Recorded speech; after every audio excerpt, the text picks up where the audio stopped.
I am starting how to be a powerful leader. कैसे एक powerful leader बनना है और उसके बाद कैसे पावरफुल लीडर बनाने हैं। आज के सेशन की जो टैगलाइन है वो ये है, बी ए लैम्प, सबसे पहले एक दीपक बने, and then create a chain of lamp, और उसके बाद एक दीप माला बनाए जिससे कि सारा अंधकार नष्ट हो जाए और सबका जीवन रोशन हो जाए। तो टैगलाइन है, be a lamp and create a chain of lamp. आप एक दीपक बने और दीपक की दीप माला बनाए। यू लर्न टू टीच, आप सीखे सिखाने के लिए। What I said, you learn to teach, आप सीखे सिखाने के लिए। ये आपका सीखते वक्त लक्ष्य होना चाहिए।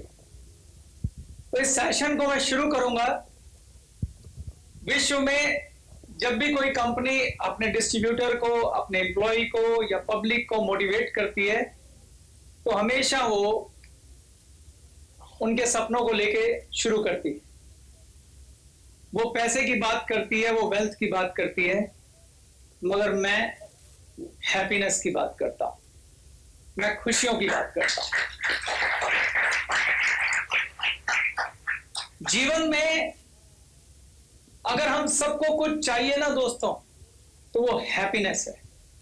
छोटा सा शब्द है मगर इसी की सबको जरूरत है। आपको बड़े बड़े करोड़पति मिले होंगे जिनके पास खूब पैसा है मगर वो खुश नहीं। तो अगर मेरा बस चले और मैं यहां से आपको कुछ देना चाहूं और आप उसे ले सकें, तो मैं चाहूंगा कि आपके जीवन में खुशियां, हैप्पीनेस हो। जब मैं ये वर्ड यूज कर रहा हूं तो उसमें अपने आप सब कुछ आ जाएगा। जब हैप्पीनेस की बात करता हूं मैं, तो मैं आपको जहां से शुरुआत होनी है वहीं से पहले करेक्शन कराता हूं कि जब आप ख्वाब देखेंगे, शुरुआत सपनों से ही होती है। जीवन में सफलता की शुरुआत सपनों से ही होती है। तो जब आपने ख्वाब देखना है, जब आपने सपना भी देखना है, तो सपना देखते वक्त भी आपने एक हाथ में स्वार्थ और एक हाथ में परमार्थ, इसको लेके देखना है। मैं इन दोनों सपनों को लेफ्ट एंड राइट में लिख के बात करूंगा। अगर आप इन दोनों सपनों को एक साथ देखेंगे तो आप पाएंगे कि जब आपके स्वार्थ वाले सपने पूरे होंगे और उसके साथ जब परमार्थ चलेगा तो आपके जीवन में खुशियां हिलोरे मारेंगी। You will be the most happy person on this world. आप सबसे बड़े खुश इंसान होंगे हर जगह से। तो हम सबसे पहले शुरुआत करेंगे ड्रीम से, सपनों से। किससे शुरुआत करेंगे?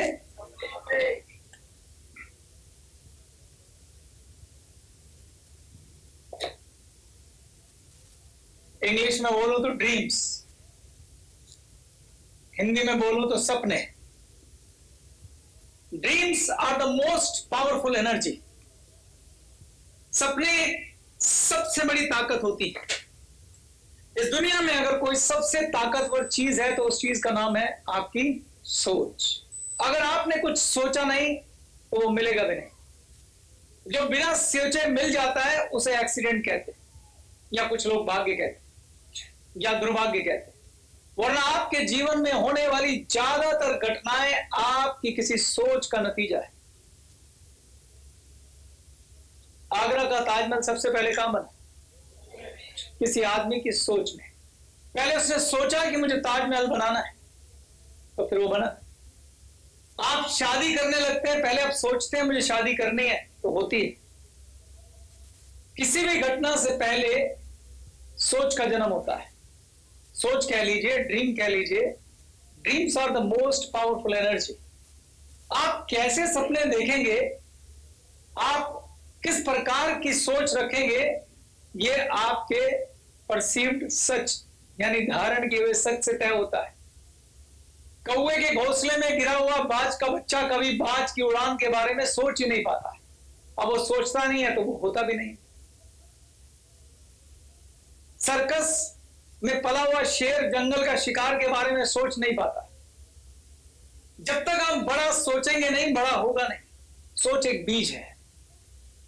जब आप सोचते हैं, जब आप ख्वाब देखते हैं, तो आपके सबकॉन्शियस माइंड के अंदर वो एक बीज का काम करता है, और उसके बाद ये सारा यूनिवर्स आपके सपनों को पूरा करने के लिए साधन जुटाने में लग जाता है। अगर आपके ड्रीम्स बड़े होंगे तो ये यूनिवर्स आपके जीवन में ब्लेज ले आएगा। तो लाइफ में ऐसा कभी होता नहीं है कि आपने ड्रीम्स ना देखे हो और वो पूरे हो जाए। इसलिए सेशन की शुरुआत ड्रीम से ही होगी। तो मैं आपसे पूछता हूं कि आप लोगों के, जब आप ब्लेज में आए थे, क्या सपने थे, क्या ड्रीम्स थे, या किसी एक आम आदमी के, एक मिडिल क्लास फैमिली के क्या सपने होते हैं? एक तरफ मैं लिख रहा हूं स्वार्थ और एक तरफ मैं लिख रहा हूं परमार्थ। पहले मैं इन्हीं सपनों की बात कर लेता हूं। बताइए, आपका पार्टिसिपेशन चाहिए। क्या ड्रीम्स होते हैं एक आम आदमी के? हाँ, सबसे पहला सपना है जी, चलो लोगों ने बोला घर बनाना है और गाड़ी लेनी है। गाड़ी में भी कौन सी? पहले बाइक, बाइक आ जाए तो कार, कार आ जाए तो क्या, फिर से बड़ी कार। उसके बाद क्या सपने होते हैं? बच्चों की पढ़ाई। बिल्कुल ठीक बोला। हर अच्छे माँ बाप चाहते हैं मेरे बच्चे बड़े स्कूल्स में पढ़े, बच्चों की अच्छी परवरिश। जब मैं परवरिश की बात करता हूं तो इसमें सब कुछ आ गया। अच्छा स्कूल, अच्छा खाना, और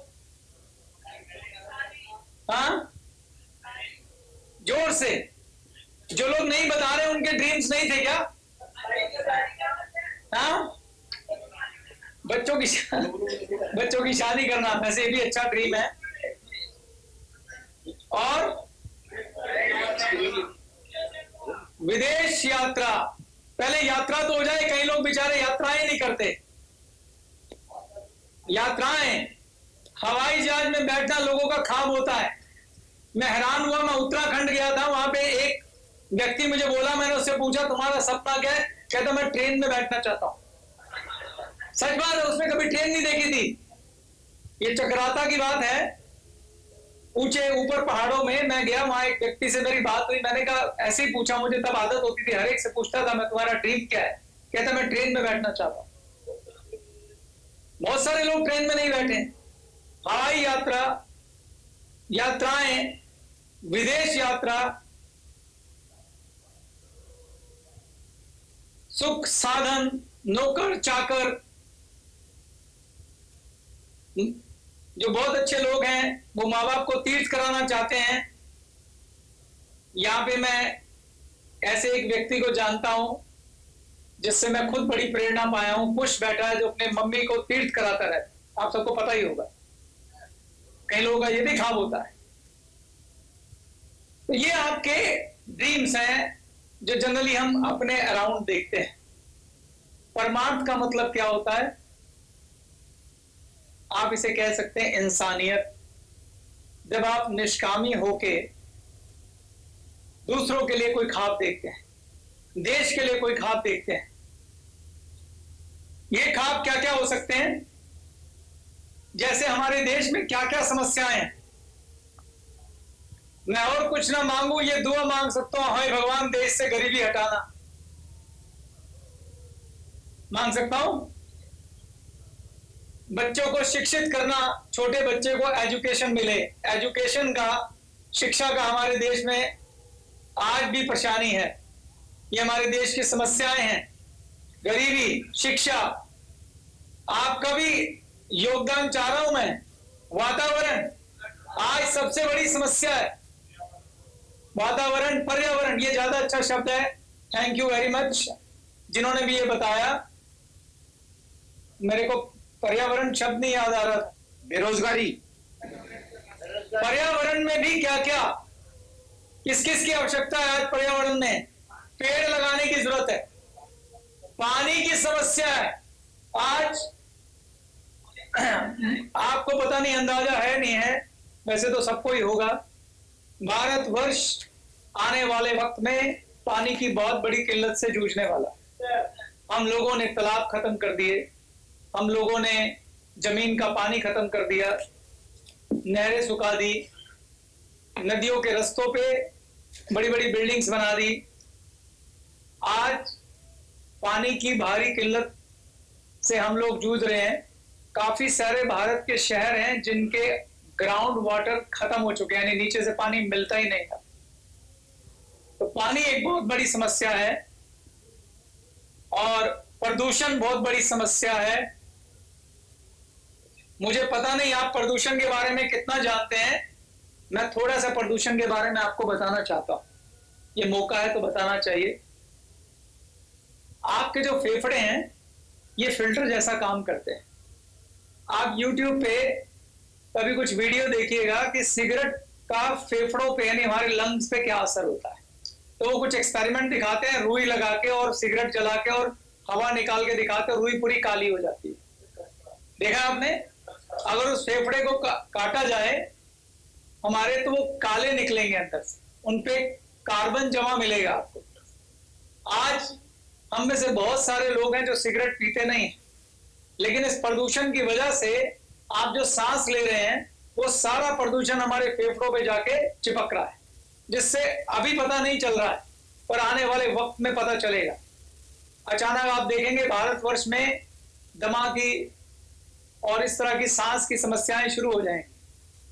तो ये बहुत बड़ी समस्या है जिसको हम लोग अनदेखा कर रहे हैं, और ये तब तक सॉल्व नहीं होगी जब तक हम सब लोग मिलकर यूनाइटेड कदम नहीं उठाएंगे, जिसमें एक वर्ड होता है कार्बन फुटप्रिंट। इस प्रदूषण में किसका योगदान है? कौन कर रहा है ये? इस प्रदूषण में हम सबका योगदान है। हम एनवायरनमेंट में कितना प्रदूषण भेज रहे हैं प्रति व्यक्ति, उसको कार्बन फुटप्रिंट कहते हैं। आप एक बार गूगल पे चेक करना, तो आप जब उसको पढ़ेंगे तो आपको पता लगेगा आपकी वजह से कितना प्रदूषण ऊपर जाता है। आपकी कोई भी एक्टिविटी की वजह से, आप कार चला रहे हैं उससे, आप खाना बना रहे हैं उससे, आप सांस ले रहे हैं उससे, आप सब्जियां खा रहे हैं उससे, हर चीज का उसमें कंट्रीब्यूशन आता है। तो उसके बाद अगला सवाल ये आता है कि अगर आपने एक लैंप 1 घंटा फालतू चलाया तो उसकी वजह से आपने एक गंदी हवा ऊपर कितनी देर के लिए भेजी, वो भी कैलकुलेशन आती है। यानी आप वो लैंप जला के अपना ही दम घोटने का इंतजाम कर रहे हैं। तो हमारा बीइंग ए भारतीय नागरिक होने के फर्ज है कि हम अपना कंट्रीब्यूशन कम से कम करें। जैसे जहां पे स्कूटर या कार से नहीं जाना, साइकिल से चलें, स्वस्थ बढ़ेगा। फिलहाल मैं अभी समस्याएं लिख रहा हूं, आप सोचना कि आप इसमें परमार्थ कैसे कर सकते हैं। बहुत बढ़िया, आता हूं उसके ऊपर भी 1 मिनट। पहले पर्यावरण की बातें लिख लो। प्लास्टिक का यूज,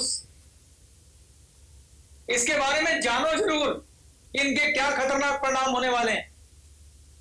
अब किसी मेरे मित्र ने बोला है ब्लड डोनेशन कैंप, बिल्कुल सही बोला है, इसकी बहुत भारी जरूरत है भारत में। ब्लड डोनेशन, वृद्धाश्रम, बेरोजगारी,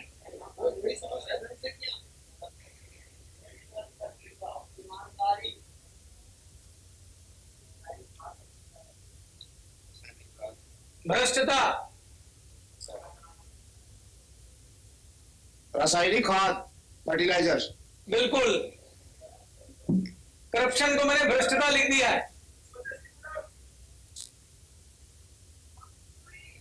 साफ सफाई, मिलावटी खाना,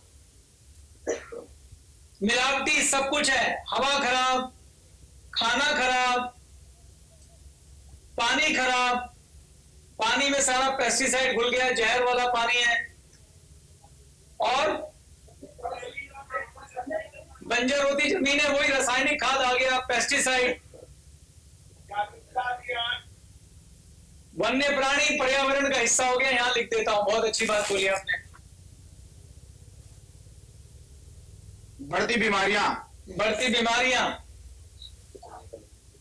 पौष्टिक भोजन नहीं मिलता किसी को, गरीबी का हिस्सा है।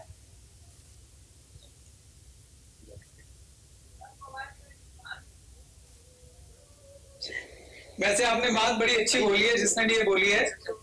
ये सच है कि आज बच्चे जो हैं स्पेशली मोबाइल में ऐसा खो गए हैं, उन्होंने कम्युनिकेशन भूल गए हैं, लोगों से बात करनी भूल गए हैं, बाहर जाके खेलना भूल गए हैं, और चार दोस्त साथ बैठ के मोबाइल पे मैसेज पढ़ते रहते हैं। उसमें मैं भी शामिल हूं, इसने हमें गिरफ्त में लिया हुआ है।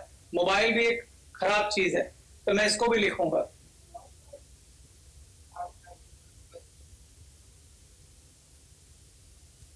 यातायात नियमों की अज्ञानता।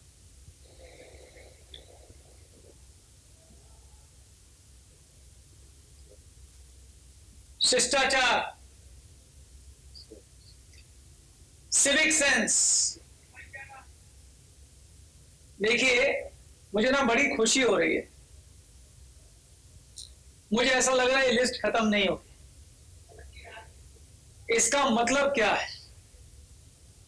मैं इसीलिए लिखता जा रहा था ताकि मैं आपको ये समझा सकूं कि आपके स्वार्थ के सपने कम है, लेकिन परमार्थ के सपनों में बहुत जगह है। और कमाल की बात देखिए कि परमार्थ के लिए आपको मैंने बोला था क्या करना होगा। 3 चीजें देनी है आपको, तन, मन और धन का 10%। और इसमें भी सबसे इंपॉर्टेंट जो है, ये जो अगर हमें परमार्थ वाली साइड सॉल्व करनी है, तो अगर कुछ सबसे इंपॉर्टेंट चीज जो आप दे सकते हैं वो तन है। तन मतलब अपना वक्त, सिर्फ 10% वक्त। और उस वक्त में आपने देना क्या है? एक भाई बहुत देर से बोल रहा था और उसने एक बात बोली थी, जागरूकता अभियान। कौन है वो व्यक्ति? प्लीज खड़े हो जाइए। वेरी गुड, आप आगे आइए, आपको सम्मानित करना चाहता हूं। इनको मैं ये सम्मान इसलिए दे रहा हूं कि मैं प्रॉब्लम लिख रहा था, एक व्यक्ति सॉल्यूशन चला रहा था, और वो ये मैं सुन रहा था। Very good. तो जब ख्वाब देखना है ना, तो खाली स्वार्थ का ख्वाब मत देखिए, साथ में परमार्थ का भी देखिए। ये जितनी भी समस्याएं हैं, इसके लिए हम सभी जिम्मेदार हैं। और इसमें से 90% समस्याओं का समाधान उनके जागृति में छिपा है। ये मेरी एक फेमस कोटेशन भी है, मैं अक्सर बोलता रहता हूं, 90% प्रॉब्लम का सलूशन उनकी अवेयरनेस में छुपा है। जब इन बातों के कारण लोगों तक पहुंचेंगे, इनके दुष्प्रभाव लोगों तक पहुंचेंगे, जब जिम्मेदारी का एहसास लोगों तक पहुंचेगा, तो यही लोग जिन्होंने समस्या पैदा की है, वही लोग इसको ध्वस्त भी करेंगे। तो जागरूकता अभियान का मतलब होता है, पहले इन समस्याओं को पहचाने और फिर उसके ऊपर अवेयरनेस लाए, जागरूकता लाए। जैसे आज हमने एक कार्यक्रम किया और आज एक समस्या के लिए हमने 10% का वक्त देकर आपको जागरूकता दी। जो आज आपने सुबह समझा या सीखा, क्या इन बातों का आपको आइडिया था? मुझे पता चला कि लगभग 125 लोग आप में से आगे आए जो उस समस्या का समाधान करने के लिए अपने हाथ बढ़ाया, जिन्होंने सिर्फ एक प्रोग्राम में। और हमें तो ये पता है कि अगर तीन लोगों को समझाएंगे तो कितनी जल्दी भारत में समाधान हो जाएगा। आपके पास जो प्रभु ने पावर दी है, जो कला दी है, वो नेटवर्किंग की कला दी है। जितनी जल्दी आप देश को बदल सकते हैं, जितना बड़ा योगदान ग्लेस देश को बदलने में दे सकती है, इतना कोई नहीं दे सकता।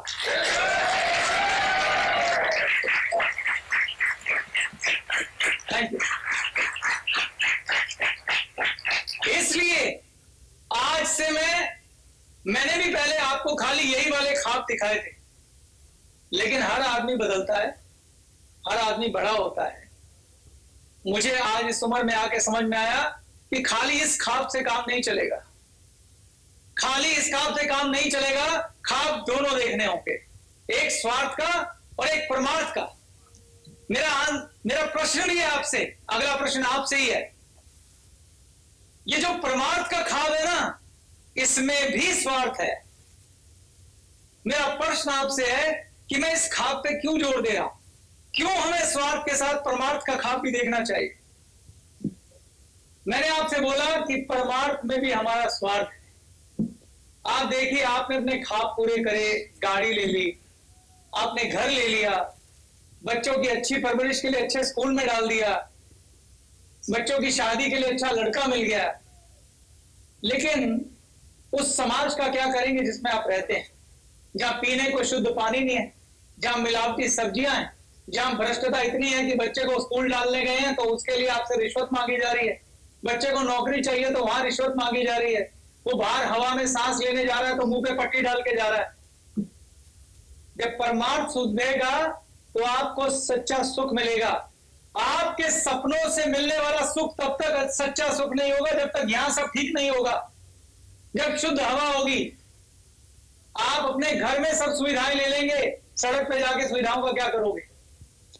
घर में एसी लगा लेंगे, घर में वाटर प्यूरिफायर लगा लेंगे, घर में आप एयर प्यूरिफायर लगा लेंगे, लेकिन क्या सड़क पे नहीं निकलेंगे?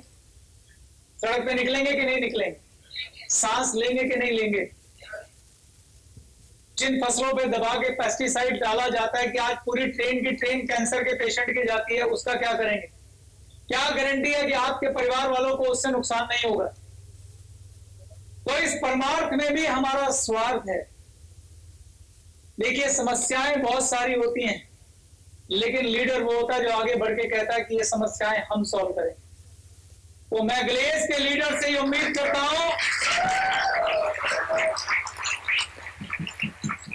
मैं ग्लेस के लीडर से ये उम्मीद करता हूं कि हमें एक हाथ में स्वार्थ और एक हाथ में परमार्थ ये रख के काम करना है। और मुझे पूरी उम्मीद है उस विधाता से, उस भगवान से, कि वो हमारे इस प्रण को, इस संकल्प को सम्मानित करेगा और एक एक व्यक्ति को उसके सपनों को पूरा करने में मदद करेगा। तो सबसे पहला स्टेटमेंट है, dreams are the most powerful energy. दुनिया की सबसे ताकतवर चीज कोई है तो वो सोच है, और सोच वो बीज है जो हकीकत बनाता है। तो शुरुआत यहीं से क्यों ना की जाए? क्यों ना ऐसा भारत सोचा जाए कि जहां ये सब रोग मुक्त हों, अपनी सोच में इसका बीज क्यों ना डाला जाए कि इन सब बीमारियों से हमारा भारत मुक्त हो, और उस भारत में मैं ये सपने देखूं, उस भारत में मेरे ये ख्वाब पूरे हों। आज से हम ये ख्वाब देखें। अब सवाल आता है कि इस तरह के ख्वाब पूरे करने के लिए जो दीपक जलेगा, जो लीडर चाहिए, जो रोशनी फैलाएंगे, दीपक से एक और दीपक चलेगा, उसके आगे एक और दीपक चलेगा, और फिर एक दीपमाला बनेगी जो इस अंधकार को मिटाएगी और ऐसे सपने लोगों के पूरे, अपने भी पूरे करेगी और लोगों के भी पूरे कराएगी। वो लीडर कैसा होता है, अब उसकी मैं बात करूं। उस लीडर के अंदर क्या गुण होते हैं जो इस सपने को पूरा करेगा, उसकी बात अब मैं शुरू करने लगा। Is it clear to everybody? Thank you very much.